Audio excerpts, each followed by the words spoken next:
And he has the nerve right after the fight to call out former United States champion and WWE wrestler Logan Paul to Hmm. try to do another money grab. I'm Why not? sorry. I'm not into that, man. Why not, Don't Dave? take my man away from all the greatness he's producing in wrestling to waste time on that, But man. Dave, why Logan not? Paul, don't do it. Don't Why do it. not? I heard. Listen, I heard Mike and Jake Paul made around 20 M's on this thing. Yeah. You think Logan don't want that money? Yeah, Logan's a businessman, but he did recently say he's retired from boxing. We'll see if he commits to it. That's what I'm saying, man. Like, you really think he's just not gonna want any part of that? Like, come on now. And think about it. He already has a part-time schedule anyway, so all he has to do is set the fight for around the time he's not scheduled. Well, of course, if he really wants to do it, it could be light work and easy money. I Yeah. just after that fight, man, you still have an obligation to put on a show if you're gonna get in there, even at 58. Otherwise, don't do it. I'm not expecting Iron Mike, but you still have to put on a show. Stop robbing people. And listen, I want to be a little fair. He did have health issues recently, but Dave, he had a knee brace on. yeah. So it's like if you're gonna get in there with Logan, put on a show or don't do it, man. Yeah, Dave, come on, man. The show is his name. You're That's the right. You're show. right. You're right. So if they can Is fool, this not what I was kind of saying with Goldberg though? The yeah, show's his name, bro. right. His The name's gonna show, sell the tickets. but the show is his name, right? And again, you're absolutely right. It is the same exact thing with the Goldberg factor. You hear the name. Obviously, he had a bunch of legions of fans back in the day, so those same people are gonna show up again. Mm-hmm. So if the formula works, I can't hate on it. Do it. You know what I mean? Just do it. All I'm saying is we know he ain't gonna do nothing when he gets to the ring. We know we're not gonna see nothing spectacular. We're not gonna even see nothing halfway good. But if the formula works, I won't hate. And it's the same thing with Goldberg. Like, we know we're not gonna see nothing we like, but WWE somehow creates an aura and they could package, they could make a right video package and do everything to make you believe it. They did the same thing with Mike last night. You seen those video They packages? did. They did do that. Those 10-second clips of him training and hitting the bag. They did. Yeah, Come they on had now. bad. They had bad vignettes and video packages for him. It works. It does. It works. The sad part is even the commentators. I'm sorry, I'm forgetting the woman's name who was on commentary with Mauro Ranallo. I think it was Rosie. Mauro.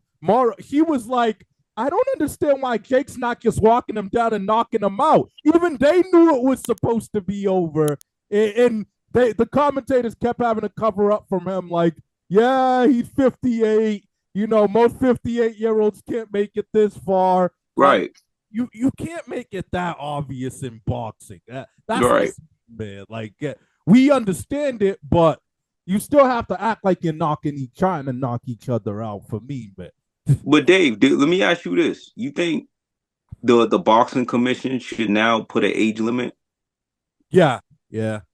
That would feel just like so we don't see bullshit like that ever again? Yeah, I agree with that. That's a good call. Like, maybe make the age like 40, 45. 45 or maybe 50. Like, come on, man. Like, 45 to 50. we Because don't once you we if don't you're need other 45, 60-year-old boxers thinking yeah, they could do this. yeah. Because if you're 45, I've seen plenty of 45-year-olds still give people work.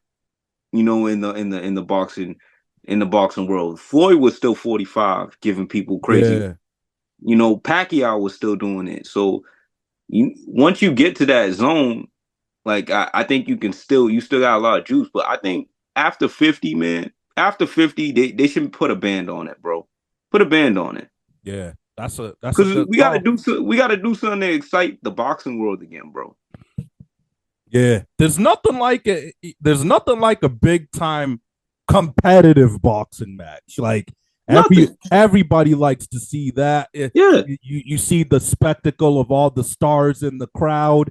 There's nothing like that when that happens. So they definitely the sport needs a boost. But I'll say this: what I do respect is that Jake Paul does his best to give the sport a boost. So I respect it. I That's what I'm respect that saying. part of it. That's what I'm saying. But here's the thing, Dave. If they could think of an age, if they put a ban on the age, now he's gonna have to look for real competitive people. Yeah, You can't target. I think that's the problem here. They need to put more rules on this on this stuff, bro.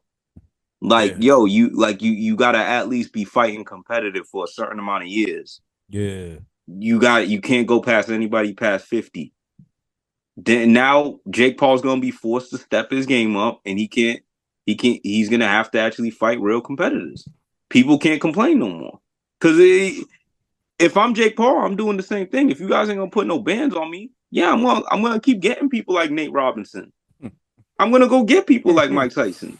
Nate Roberts. I'm think about it, David. If you're not gonna put no restrictions on me, this is what I'm gonna do.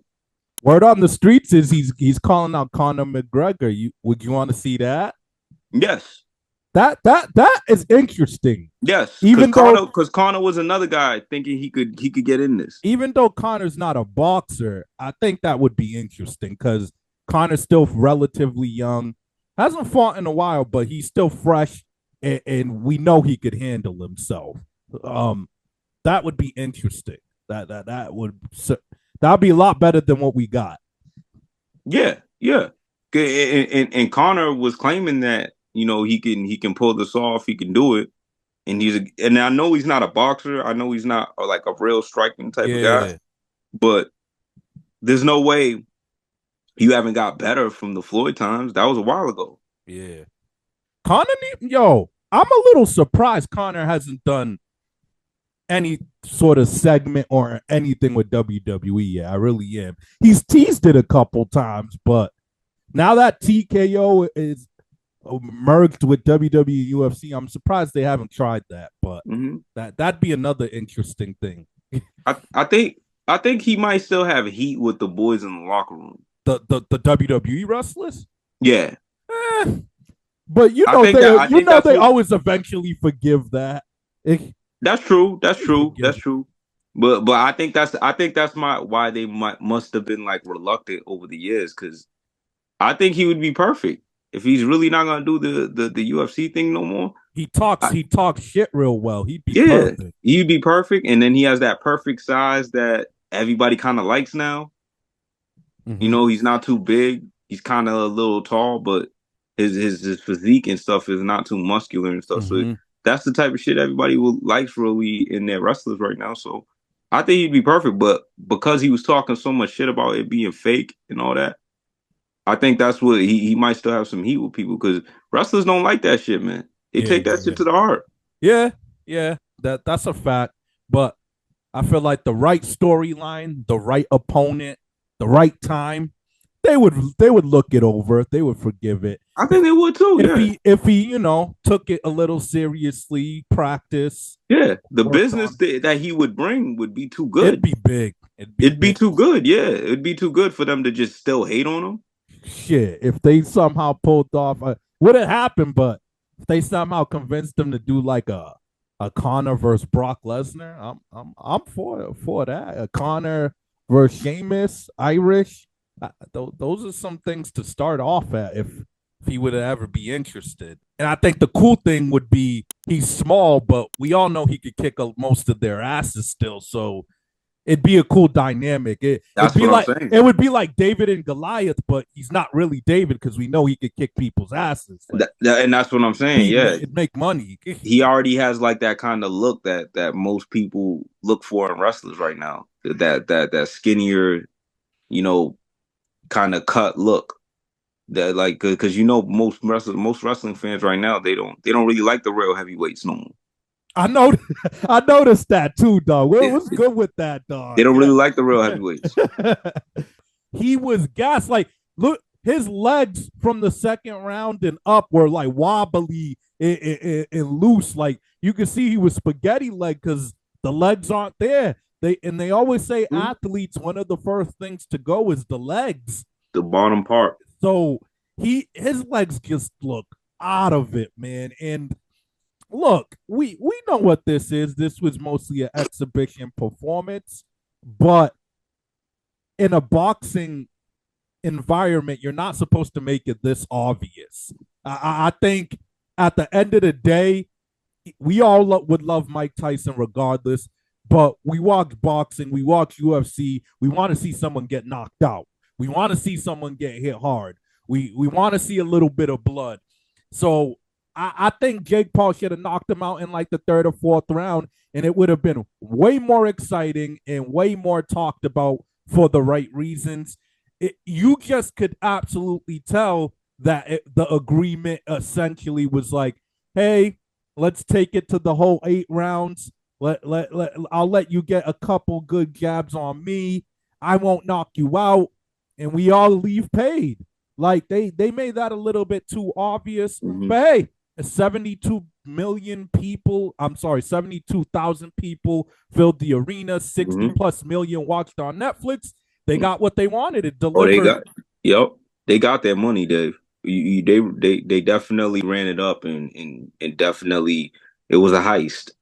That's one thing I'll definitely give them, and I got to give them credit for it. I'm not even criticizing them for it. It was a heist. And that's the business. It was a heist. People bought in. People paid to see it. People really were, for some reason, people were really in their mind like this is going to be the Mike Tyson of the 90s or 80s with Cus D'Amato. They really thought we were going to see the baddest man on the planet for some reason. People got fooled. So I thought he would land more of his punches than he did. I'll say that. I can't believe you did, Dave. You didn't? A little bit. No, Sammy, he barely for the most part from the third round up, he didn't really hit him. He barely hit him. But that's the thing, Dave. He can't. In boxing, you got sometimes. Listen, I already telegraphed the whole strategy. I already knew that Jake Paul wasn't going to play the whole thing close because you don't want to be too close to the guy because he can still swing. Yeah. So I already knew the whole thing to do was, okay, jab, jab, run, jab, jab, run, jab, jab. Because somebody that age isn't going to be able to keep up with you and hunt you down all around that ring. He's not going to be able to. So I already knew that Mike Tyson was going to be a non-factor in this fight. I knew it. No, that's a fact. And he has the nerve right after the fight to call out former United States champion and Yo, let's get right into the NBA now. It's been an interesting early season so far. Very interesting season. Still early, of course. What is your gut telling you that we see? Let's start with this. What is your Eastern Conference Finals, and what is going to be your Western Conference Finals? What's your gut right now? It's tough. So much is going to change. Yeah. I mean, we all know. I think we all know Boston will be there. Yes. I think that's kind of easy to see. They're just too consistent. They got this shit together more than anybody else. Mm-hmm. It's just what it is. They're gonna be one of them.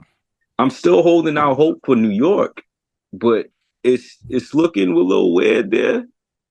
I'm still holding out hope. It's been a little up and down so far. That's what I'm saying. I'm still holding out hope for New York to meet them, but it's looking a little weird there.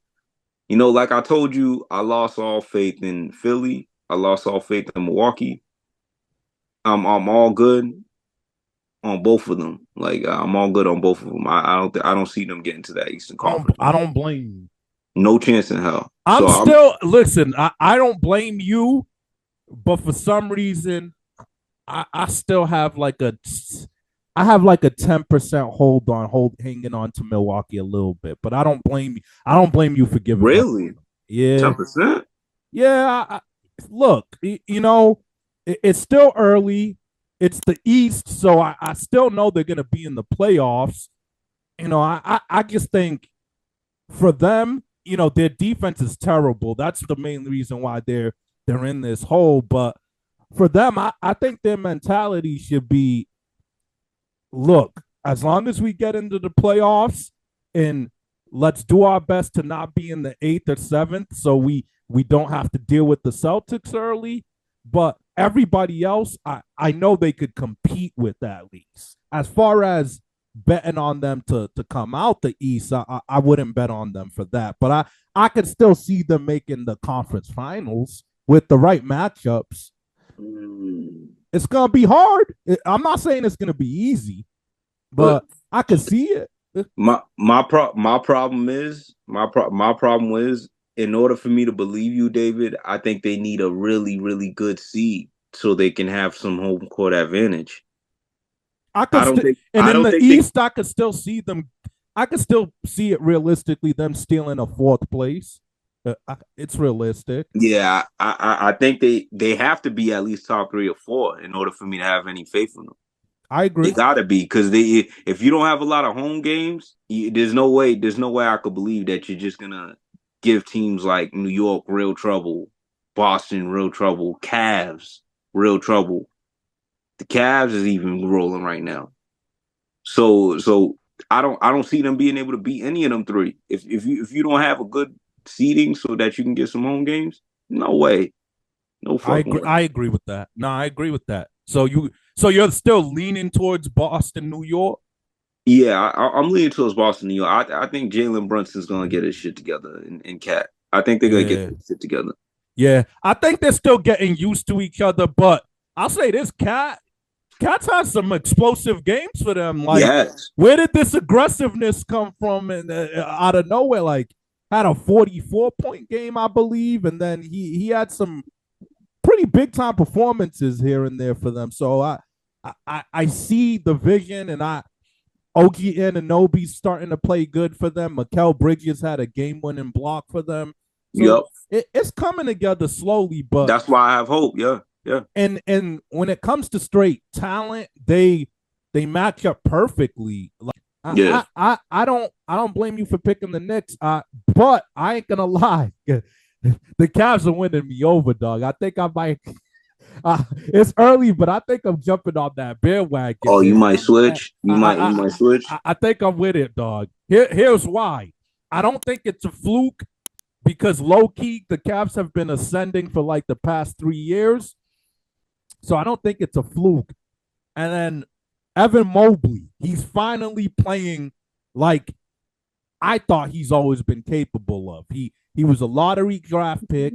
He was a top 5 pick. He's finally playing like a big man that's aggressive. They got a great head coach now with Kenny Atkinson. Donovan Mitchell chose to stay in Cleveland and re-sign, and I think everybody is liking that. They like playing on a team where a star like Donovan Mitchell chose to be there, and I think he's doing a good job of leading the way, man. It honestly, right here, right now, it would be between Shea Gilgis Alexander and Donovan for MVP to me.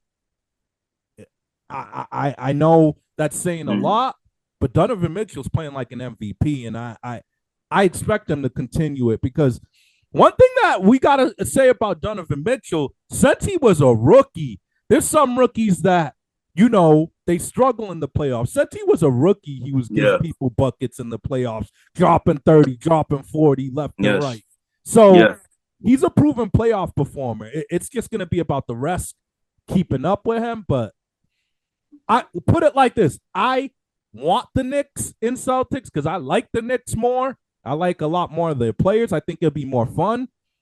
But I think the Cavs are going to make it to the Eastern Conference Finals, man. They just look like the only other team along with the Celtics that knows who they are and has the right amount of continuity and talent.